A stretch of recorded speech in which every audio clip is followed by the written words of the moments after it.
নমস্কার। আধুনিক কবি বিজয় সরকারের ভাস্কো দা গামা।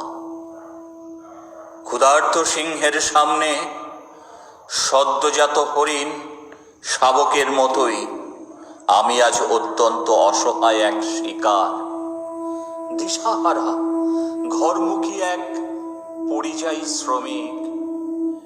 এ সভ্যতার ভারী স্তম্ভ আমারই কাঁধে, আমারই রক্ত ঘামে লেখা কারো বিলাস।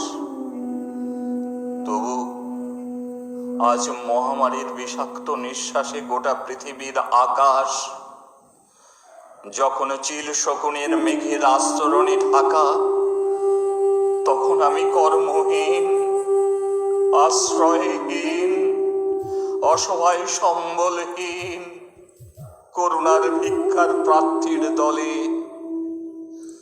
সমাজের প্রেক্ষাপটে আমি অপরাধী, কিন্তু কেন? এর দায় কি শুধু আমার? তোমাদের রাজনীতির তাসে চাপা পড়ে গেছে আমাদের অধিকার। এ রাষ্ট্রের কাছে আমার জীবনের মূল্য শূন্য।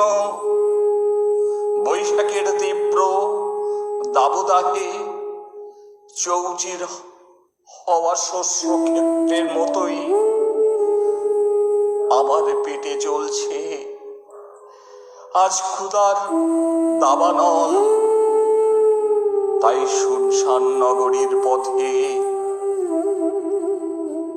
ক্ষুধা তৃষ্ণায় অবসন্ন শরীরে জাহাজের মাস্তুলের মতো দোদুল্যমান ভাস্কো দা গামারা যন্ত্র মানবের মতো টলমল পায়ে দূর মহাদেশে পাড়ি দেওয়ার অদম্য লক্ষ্য। কারো পিঠে কালশিটের দাগ, হয়তো কারো থেমে যাবে হৃৎপিণ্ডের স্পন্দন ঝড়ের অন্তরীপে জীবনের শেষ মাইল ফলকে।